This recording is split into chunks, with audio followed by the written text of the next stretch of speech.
अस्सलाम वालेकुम मंजोता साहब, कैसे हैं आप? अल्हम्दुलिल्लाह। आज भी आपके मुलाकात में नाम था, मुलाकात की इजाज़त नहीं मिली, इस बारे में आप क्या कहेंगे? पिछले 7 महीने से खान साहब के साथ मुलाकात की इजाज़त नहीं दी जा रही। तमाशा लगाए हुए इमरान खान साहब इस वक्त मुकम्मल आइसोलेशन के अंदर हैं, नाहक कैद किया हुआ है, झूठे मुकदमात हैं, और ना सिर्फ पाकिस्तानी लॉ बल्कि इंटरनेशनल लॉ के मुताबिक भी जब आप किसी को कैद तन्हाई में रखते हैं, आइसोलेशन में रखते हैं, तो उसे मेंटली टॉर्चर कहा जाता है। ये मेंटली टॉर्चर करके इमरान खान को तोड़ना चाहते हैं, उनकी एहलिया उनको तोड़ना चाहते हैं, लेकिन वो पुरज़्म हैं। आज भी इमरान खान की बहनें वकला हम सब यहाँ पर आए हुए हैं मुलाकात के लिए, लेकिन इजाज़त नहीं दी जा रही, और कहा जाता है जी ऊपर से हुक्म आना है। हाई कोर्ट का हुक्मनामा दिखाया गया है, उसके बावजूद नहीं अमल किया जा रहा। हर चीज़ दिखाने के बावजूद वो जिसकी लाठी उसकी भैंस वाला मामला चल रहा है। फसाईद के ख़िलाफ़ हम हर सतह पर आवाज़ बुलंद कर रहे हैं, इमरान खान की बहनों के साथ इज़हार यकजहती के लिए, और खान साहब के साथ इज़हार यकजहती के लिए, और उनकी एहलिया के साथ धरना जारी है।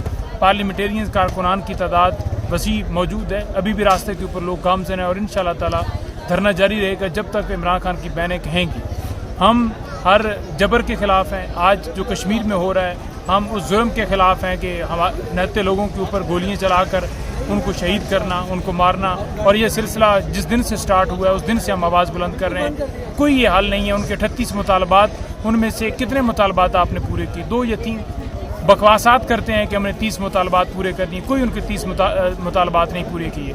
वो अपना आईनी हक मांग रहे हैं, वो बिजली मांग रहे हैं, वो साफ़ पानी मांग रहे हैं, वो एजुकेशन मांग रहे हैं, वो अपने लोगों के हकूक़ मांग रहे हैं, आज़ाद अदलिया मांग रहे हैं, इंसाफ मांग रहे हैं। तो क्या ये जुर्म है? तो ये जो फसाईद का निज़ाम है इंशाअल्लाह ताला नहीं चल पाएगा। हम हर जबर के ख़िलाफ़ हर सतह पे आवाज़ बुलंद करेंगे। हम पाकिस्तानी कौम की आवाज़ हैं, हम उनकी आवाज़ बने रहेंगे। बेशक जो मर्ज़ी है छापे, गिरफ्तारियाँ, डाके, जो मर्ज़ी है मारें, हमारे घरों में छापे मारें, हमारे ऊपर मुकदमात दर्ज करें, आप हमारी आवाज़ दबा नहीं सकते। मलिक साहब, आज फिर आपका नाम है खान साहब से मुलाकात के लिए लिस्ट में, तो आप क्या समझते हैं कि आज मुलाकात मुतवक्का हो सकती है? क्योंकि आज जो सीएम सुहेल अफरीदी उनकी कैबिनेट के काफ़ी मेंबर्स यहाँ पर मौजूद हैं और पहुँच रहे हैं। आप क्या समझते हैं कि खान साहब से मुलाकात मुतवक्का है या नहीं? बिस्मिल्लाहिर्रहमानिर्रहीम। मैं ये समझता हूँ कि आज फिर एक दफ़ा फिर तौहीन अदालत की जाएगी। एक फुल बेंच का ऑर्डर है इस्लामाबाद हाई कोर्ट का, जो ये कहता है कि एक लिस्ट देंगे सलमान अकरम राज साहब, और उस लिस्ट के मुताबिक वकला की और फैमिली की मुलाकात करानी। और मैं ये समझता हूँ कि आज फिर एक दफ़ा फिर तौहीन अदालत के मुर्तकब होगा ये जेल सुपरिटेंडेंट और ये तमाम स्टाफ। और दूसरा मैं अर्जी करूँ कि जेल मैनुअल जो है, जो हमारे मुतल्लिका कवानीन है, वो ये हक देते हैं किसी भी आम मुल्ज़िम को जो जेल में है कि वो अपनी फैमिली से मिले। इस जेल में बेशुमार हज़ार लोग हैं जो अपने ख़ानदानों से मिलते हैं, अपने वकला से मिलते हैं, और इमरान खान साहब को उस बुनियादी हक से महरूम किया जा रहा है, जो कि इंतहाई अफसोसनाक है। सर, आप मेंबर पंजाब बार कौंसिल हैं, सर आपको नहीं लगता कि वकीलों की तरीक शुरू करने की ज़रूरत है? क्योंकि खान साहब का लास्ट टाइम जो मौक़िफ़ था यही कहा गया था कि अगर नहीं मानते तो अदालतों में बैठ जाएं, प्रेशर बिल्ड किया जा सके ताकि मुलाकात हो सके। इस बारे में आप क्या कहेंगे? मैं ये कहूँगा कि जो वकला हैं, वो वकला तो हमेशा रूल ऑफ लॉ की बात करते हैं, वो सुप्रीमेसी ऑफ कॉन्स्टिट्यूशन की बात करते हैं, वो अदलिया की आज़ादी की बात करते हैं। और मैं इससे एग्री करता हूँ कि जहाँ पे नाइंसाफ़ी है, जुल्म है, लाकानूनियत है, तो उसमें तो डेफिनेटली वकला को आवाज़ उठानी चाहिए। लेकिन मैं यहाँ पे ये भी कहना चाहूँगा कि हमारे वकला में कुछ ऐसे लोग मौजूद हैं जिन्होंने वकला को तकसीम कर रखा है, और उन तकसीम करने का ये मकसद है कि वकला किसी भी हक में बात ना कर सकें, और उन जो है एलिमेंट्स को सब जानते हैं। अच्छा, आप क्या समझते हैं 27वीं और 26वीं तरमीम के बाद अभी आपको उम्मीद है अदालतों से कि आपसे मुलाकात करवाई जा सकेगी? क्योंकि दूसरी जानिब इस्लामाबाद हाई कोर्ट के फुल बेंच को हुक्म है, आप खुद फरमा रहे हैं और बाकायदा इस्ता है। मैं ये अर्ज करना चाहूँगा कि 26वीं और 27वीं तरमीम तो ये आइन के बुनियादी असूलों के मुनाफी हैं, ये अदलिया की आज़ादी पे हमला है, ये आइन पे हमला है। सवाल ये है कि क्या इन तरामीम की मौजूदगी में जब तक ये हैं तो क्या अदलिया अपना किरदार अदा कर सकती है? बिल्कुल कर सकती है। देखिए, जब फुल बेंच का ऑर्डर है तो तौहीन अदालत के कवानीन तो मौजूद हैं। असल में तो वो कहते हैं ना, when there is a will there is a way. अगर तो अदालतें उन अपने जो हुक्म है उसको इम्प्लीमेंट कराएं, उसकी वायलेशन के मुतालिक एक्शन लें, कंटेम्प्ट ऑफ कोर्ट की प्रोसीडिंग्स स्टार्ट करें, और till rising of the court ये जो जेल सुपरिटेंडेंट है इसको सजा दे दें, तो दोबारा कोई जुर्रत नहीं करेगा। एक लम्हे की सजा किसी सरकारी मुलाजम को मिले तो वो तो अपनी मुलाजमत के लिए नाअहल हो जाता है। तो अदालतें तब भी किरदार अदा कर सकती है। और मैं समझता हूँ, देखिए, तमाम जजेस अगर अपने देखिए अपने हलफ के साथ चलें, फाइल पे मौजूद मवाद के साथ चलें, और इस इरादे से चलें कि उन्होंने लोगों को इंसाफ देना है, तो बिल्कुल दे सकते हैं।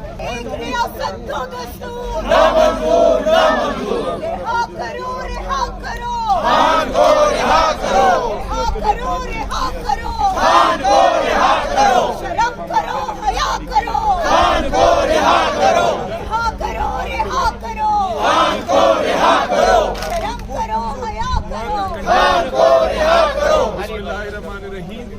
50 बंदों से ना तो हम खान साहब को रिहा करवा पाएंगे, और मजहर बरलास साहब ने हमारी 2 दिन कौमी कॉन्फ्रेंस हुई थी ना, उन्होंने कहा था नारों से ये आपका दुश्मन आपको आज़ाद नहीं करने लगा, इसके लिए आपको इनके साथ लड़ना होगा। लड़ने से मुराद ह्यूज नंबर से आपको एहतजाज में आना पड़ेगा, और जिस तरह हम चल रहे हैं अगले 50 साल भी चलते रहे तो हम खान साहब को इस तरह नहीं निकलवा सकते। आप लोगों को, हम लोगों को, पार्टी को, तंजीमों को बिल्कुल काम करना होगा और तंजीमों को वर्क करना होगा, और फिर देखिए कि यहाँ 10,000 क्या 10 लाख बंदा इकट्ठा होगा। जब किसी इंशाल्लाह नहीं काम करना होगा। ट्रंप ने भी कहा था इंशाल्लाह, वो वाला इंशाल्लाह नहीं, काम करोगे तो अल्लाह पाक बरकत डालते हैं। हम घर बैठे कह देते हैं इंशाल्लाह, ऐसे नहीं, हमें काम करना होगा। फिर कह रहा हूँ बॉडी को, अपनी टोटली अपनी लीडरशिप को कह रहा हूँ कि वो पूरी बॉडी तंजीमों को जाके हैंडल करेंगे, तब जहाँ यहाँ आके 10,000 क्या 20,000 भी बंदा इकट्ठा होगा, और जब आपका प्रेशर बनेगा फिर जाके आपको कोई रिजल्ट या आपको चीजें मिलेंगी, वरना आप सारी जिंदगी नारे मारते रहो, कुछ नहीं मिलने लगा। हम नहीं मानते जुल्म के ये ज़ाब्ते, हम नहीं मानते। रिहा करो खान को रिहा करो, ना वो कैदी ना बीमार, कैदी नंबर 804, ना वो बागी ना गद्दार। अस्सलाम वालेकुम मंजोता साहब, कैसे हैं आप? अल्हम्दुलिल्लाह। आज भी आपके मुलाकात में नाम था, मुलाकात की इजाजत नहीं मिली, इस बारे में आप क्या कहेंगे? पिछले 7 महीने से खान साहब के साथ मुलाकात की इजाजत नहीं दी जा रही। तमाशा लगाए हुए इमरान खान साहब इस वक्त मुकम्मल आइसोलेशन के अंदर हैं, नाहक कैद किया हुआ है, झूठे मुकदमात हैं, और ना सिर्फ पाकिस्तानी लॉ बल्कि इंटरनेशनल लॉ के मुताबिक भी जब आप किसी को कैद तन्हाई में रखते हैं, आइसोलेशन में रखते हैं, तो उसे मेंटली टॉर्चर कहा जाता है। ये मेंटली टॉर्चर करके इमरान खान को तोड़ना चाहते हैं, उनकी एहलिया उनको तोड़ना चाहते हैं, लेकिन वो पुरज़्म हैं। आज भी इमरान खान की बहनें वकला हम सब यहाँ पर आए हुए हैं मुलाकात के लिए, लेकिन इजाज़त नहीं दी जा रही, और कहा जाता है जी ऊपर से हुक्म आना। हाई कोर्ट का हुक्मनामा दिखाया गया, उसके बावजूद नहीं अमल किया जा रहा। हर चीज़ दिखाने के बावजूद वो जिसकी लाठी उसकी भैंस वाला मामला चल रहा है। फसाईद के खिलाफ हम हर सतह पर आवाज़ बुलंद कर रहे हैं, इमरान खान की बहनों के साथ इज़हार यकजहती के लिए, और खान साहब के साथ इज़हार यकजहती के लिए, और उनकी एहलिया के साथ धरना जारी है। पार्लियामेंटेरियन कारकुनान की तादाद वसी मौजूद है, अभी भी रास्ते के ऊपर लोग गामज़न हैं, और इंशाअल्लाह ताला धरना जारी रहेगा जब तक इमरान खान की बहनें कहेंगी। हम हर जबर के ख़िलाफ़ हैं। आज जो कश्मीर में हो रहा है, हम उस जुर्म के ख़िलाफ़ हैं कि हम नहते लोगों के ऊपर गोलियां चलाकर उनको शहीद करना, उनको मारना, और ये सिलसिला जिस दिन से स्टार्ट हुआ है उस दिन से हम आवाज़ बुलंद कर रहे हैं। कोई ये हाल नहीं है। उनके 38 मुतालबात, उनमें से कितने मुतालबात आपने पूरे किए? 2 या 3 बकवासात करते हैं कि हमने 30 मुतालबात पूरे कर दिए। कोई उनके 30 मुतालबात नहीं पूरे किए। वो अपना आईनी हक मांग रहे हैं, वो बिजली मांग रहे हैं, वो साफ़ पानी मांग रहे हैं, वो एजुकेशन मांग रहे हैं, वो अपने लोगों के हकूक़ मांग रहे हैं, आज़ाद अदलिया मांग रहे हैं, इंसाफ मांग रहे हैं। तो क्या ये जुर्म है?